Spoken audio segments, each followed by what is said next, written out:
Assalamu alaikum everyone. I hope you all are fine.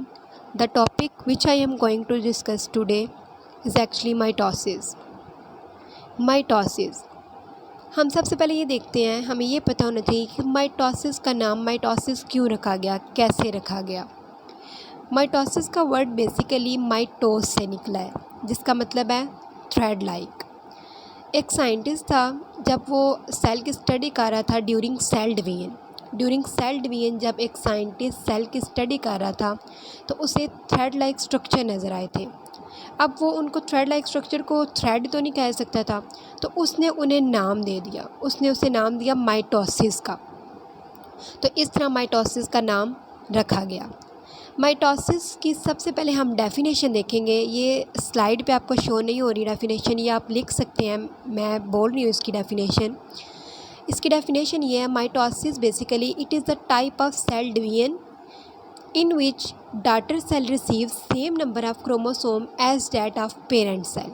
Basically इसमें daughter cell receive करते हैं same number of chromosome as that of parent cell. Mitosis एक ऐसी type of cell division है जिसमें cell only one time divide होता है। Mitosis में cell only one time divide होगा। इसके अलावा अगर हम देखें तो माइटोसिस किसके साथ एसोसिएट होती है, क्या इंपॉर्टेंस है माइटोसिस की। माइटोसिस एसोसिएट होती है ग्रोथ के साथ, इसके अलावा हीलिंग ऑफ वाउंड के साथ। नेक्स्ट हम ये देखते हैं कि माइटोसिस कहाँ पे होती है। माइटोसिस अकर इन सोमैटिक और body cell, for example liver, heart, skin, stomach. तो माइटोसिस इन सेल में अकर होती है। अब हम ये देखते हैं कि जो माइटोसिस है ना, उसकी दो मेजर टाइप हैं। The first one is karyokinesis and the second one is cytokinesis. Karyokinesis में क्या होता है कि न्यूक्लियस डिवाइड होता है। अब हमारे माइंड में ये क्वेश्चन आएगा कि न्यूक्लियस कैसे डिवाइड होता है। बेसिकली इसमें क्या होता है ना कि क्रोमोसोम सेपरेट हो जाएंगे, क्रोमोसोम सेपरेट हो जाते हैं, इस तरह हमारे पास न्यूक्लियस डिवाइड होता है, कैरियोकाइनेसिस होती है। लेकिन अगर हम बात करें साइटोकाइनेसिस की, साइटोकाइनेसिस में क्या होता है कि साइटोप्लाज्म डिवाइड होता है। आगे हम माइटोसिस की डिफरेंट स्टेजेस को देखते हैं। अगर हम देखें डिफरेंट स्टेज ऑफ माइटोसिस, तो इसमें हम G2 इंटरफेस भी देखेंगे, प्रोफेस भी देखेंगे और प्रो मेटाफेस भी देखेंगे। अगर हम बात करें इसमें प्रोफेस की, इसमें क्या होता है क्रोमैटिन कंडेंस हो जाता है। प्रोफेस में क्या होगा कि क्रोमैटिन कंडेंस मतलब कि वो थिक कंडेंस हो जाता है। सेंट्रोसोम्स होते हैं ना, सेपरेट हो जाते हैं। एंड द थर्ड इवेंट क्या है कि स्पिंडल फाइबर की फॉर्मेशन हो जाती है, न्यूक्लियर इन्वेलप के फ्रैगमेंट बनते हैं और क्रोमोसोम की कंडेंसेशन हो जाती है। ये 5 इवेंट हैं जो प्रोफेस में होते हैं। अब इसको हम थोड़ा डायग्रामेटिकली देखते हैं। The first one is G2 interface. अब आप अगर फर्स्ट डायग्राम को देखें तो उसमें आप देखें क्या क्या चीज़ें शो हो रही हैं। सबसे पहले क्या है, ये जो आपके सामने आपको सर्कल नज़र आ रहा है, सबसे पहले जो इसकी लेयर है हम इसको बोलेंगे प्लाज्मा मेम्ब्रेन। ठीक है, प्लाज्मा मेम्ब्रेन हमने उसको बोल दिया। उसके बाद जो सेकंड है वो हमारे पास है न्यूक्लियर इन्वेलप, जो आपको ये वाइट से कलर में नज़र आ रहा है, सर्कल बना हुआ ऐसे पार्ट में, ये न्यूक्लियर इन्वेलप है। इसके बाद न्यूक्लियोलस, ये जो हमारे पास एक डार्क सा स्ट्रक्चर है इनसाइड न्यूक्लियर इन्वेलप, ये हमारे पास है न्यूक्लियोलस। इसके अलावा ये जो आपको थ्रेड लाइक स्ट्रक्चर नज़र आ रहा है, इसको हम कहते हैं क्रोमैटिन। और इसमें क्या होता है क्रोमैटिन कंडेंस है G2 इंटरफेस में। इसमें क्या है कि ये डुप्लीकेट हुआ है। ठीक है, इसके अलावा आप देखें कि G2 इंटरफेस के स्ट्रक्चर में और क्या दिखाया हुआ है, एस्टर्स। ये क्या है बेसिकली, ये सेंट्रोसोम्स हैं। ये सेंट्रियोल के पेयर्स को हम सेंट्रोसोम्स के भी कहते हैं, जो कि आपको नज़र आ रहे हैं। तो G2 इंटरफेस में क्या क्या चीज़ हमने देखी, plasma membrane, nuclear envelope, nucleolus, chromatin, इसके अलावा सेंट्रोसोम्स। अब हम देखते हैं प्रोफेस। प्रोफेस में बेसिकली 3 चीज़ें हैं। आप देखें chromosome consisting of 2 sister chromatid. अब बेसिकली क्रोमैटिड्स क्या होते हैं, क्रोमोसोम का जो सेंट्रल पार्ट होते हैं ना, उससे हम कहते हैं सेंट्रोमियर। तो प्रोफेज में हमने सेंट्रोमियर को भी देखा, इसके अलावा हमने क्रोमोसोम को देखा, और जो क्रोमोसोम की 2 आर्म है ना, हम उन्हें सिस्टर क्रोमैटिड्स कहते हैं। और उसके एक आर्म को हम क्रोमैटिड बोलेंगे, दूसरी आर्म को भी क्रोमैटिड है, और दोनों मिल के उन्हें को हम कहते हैं सिस्टर क्रोमैटिड्स। और इसके अलावा इधर क्या हुआ है कि उधर सिर्फ हमें सेंट्रोसोम्स दिखाए गए थे। अब यहाँ पर क्या हुआ कि सेंट्रोसोम से हमारे पास स्पिंडल फाइबर अराइज हुए हैं, अर्ली माइटोटिक स्पिंडल। आप देख सकते हैं कि पिछले स्ट्रक्चर, जो पहला स्ट्रक्चर है, उसमें क्या था कि सेंट्रोसोम एक दूसरे के साथ जुड़े हुए थे, लेकिन प्रोफेज में क्या हुआ कि स्पिंडल फाइबर की फॉर्मेशन होगी, जो कि आपने ऊपर भी पॉइंट पढ़ा है। इसमें क्या होगा ना कि स्पिंडल फाइबर की फॉर्मेशन हो जाएगी। स्पिंडल फाइबर ये थ्रेड लाइक स्ट्रक्चर जो आपको नज़र आ रहे हैं। अब हम देखते हैं प्रोमेटाफेज।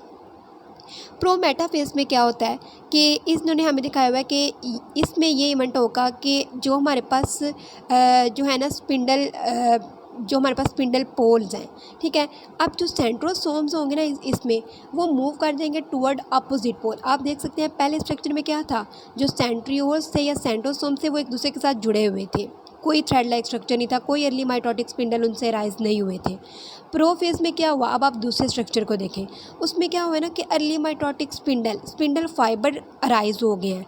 अब प्रोमेटाफेज में क्या हुआ है कि अब वो जो दो हमारे पास थे सेंट्रोसोम्स, वो मूव करते हैं टुवर्ड अपोजिट पोल, एक ऊपर आ गया एक नीचे है, और इनको हम स्पिंडल पोल भी कहते हैं।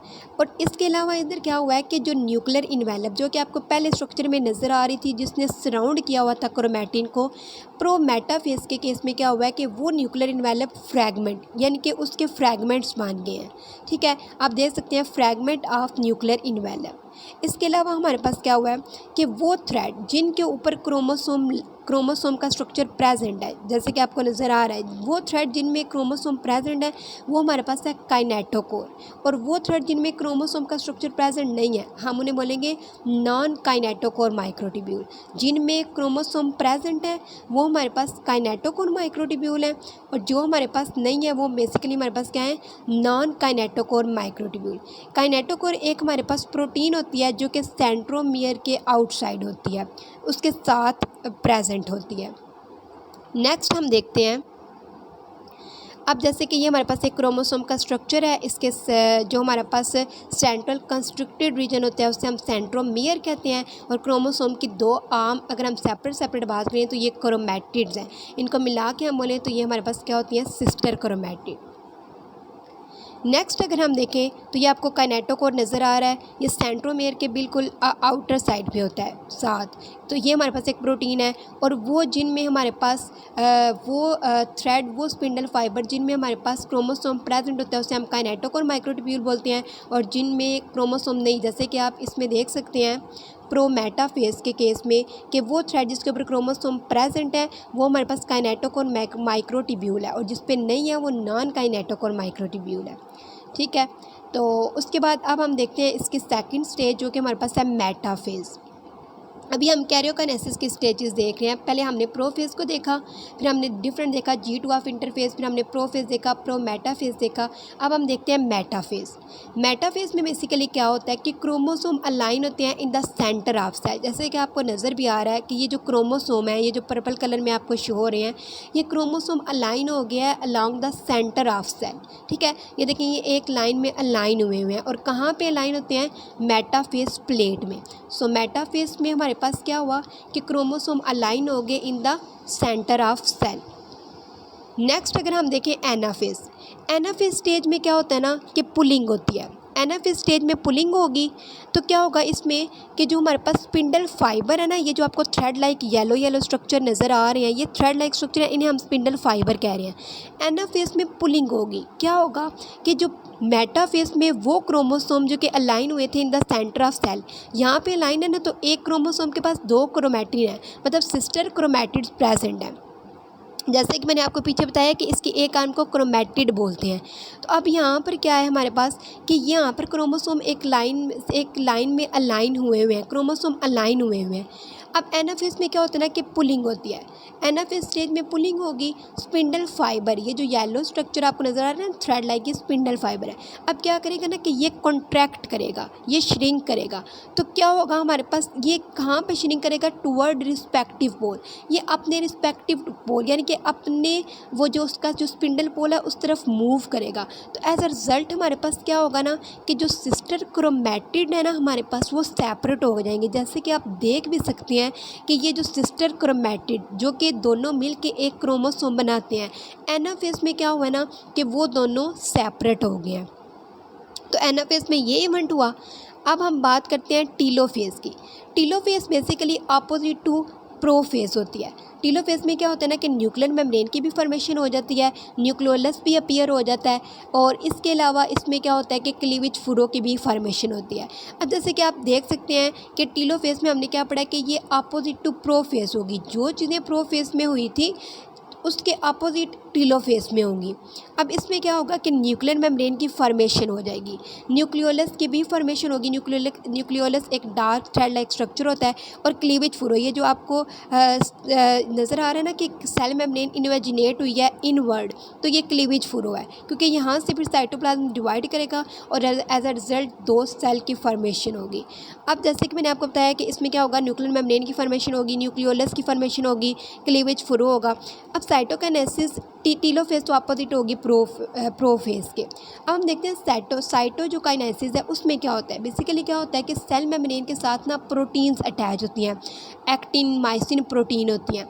अब वो जो एक्टिन मायोसिन प्रोटीन होती हैं ना, वो बेसिकली कॉन्ट्रैक्टाइल प्रोटीन होती हैं। वो सिग्नल को रिसीव करती हैं कि वो कॉन्ट्रैक्ट हो, और वो सिग्नल उन्हें कौन देता है, एस्टर्स। एस्टर उन्हें सिग्नल देते हैं कि वो कॉन्ट्रैक्ट हो। एज अ रिज़ल्ट क्या होता है कि सेल मेम्ब्रेन मूव करती है इनवर्ड और सेल डिवाइड हो जाता है टू में। जैसे कि आप इसमें देख सकते हैं कि मैंने आपको बताया कि टीलोफेज में क्या होगा, न्यूक्लियर इन्वेलप की फॉर्मेशन, या जो आपको वाइट कलर में नज़र आ रहा है ना जो प्रोफेज में फ्रैगमेंट मान गए थे, टीलोफेज में दोबारा क्या हुआ है। अब क्या हुआ है ना कि इधर दोबारा से हमारे पास न्यूक्लियर इन्वेलप की फॉर्मेशन हो गया है, और ये आपको न्यूक्लियर इन्वेलप के अंदर एक सर्कल में थ्रेड लाइक स्ट्रक्चर भी नज़र आ रहा, सॉरी थ्रेड लाइक स्ट्रक्चर नहीं है, ये हमारे पास एक डार्क सर्कुलर फॉर्म में स्ट्रक्चर है जिसे हम न्यूक्लियोलस बोलेंगे। सो हमारे पास पहले क्या हुआ, न्यूक्लियर इन्वेलप की फॉर्मेशन होगी, एक जो डार्क स्ट्रक्चर है हमारे पास वो हमारे पास न्यूक्लियोलस है, उसकी फॉर्मेशन होगी। अब क्लीवेज फुरो हुआ ना, तो क्या होगा कि इसके अलावा हमारे पास क्या है, क्रोमैटिन है। चूँकि हमारे पास एनाफेज में जब पुलिंग हुई थी तो जो सिस्टर क्रोमैटिड्स थे वो सेपरेट हो गए थे, तो अब हर सेल के अंदर वो एक एक क्रोमैटिड आएगा। तो इसमें क्या होगा कि ये सारी चीज़ें एक न्यूक्लियर डेवलप के अंदर आ जाएंगी। और साइटोकाइनेसिस में क्या होगा कि सेल मेम्ब्रेन के साथ जो प्रोटीन अटैच हैं वो कॉन्ट्रैक्शन सिग्नल रिसीव करेंगी एस्टर से। एज अ रिज़ल्ट हमारे पास क्या होगा कि सेल मेम्ब्रेन मूव करेगी इनवर्ड एंड सेल डिवाइड हो जाएगा टू सेल में। So student, that was all about the mitosis. Thank you so much for watching. Please like my video and subscribe my channel by clicking the bell icon. Thank you so much. Allah Hafiz.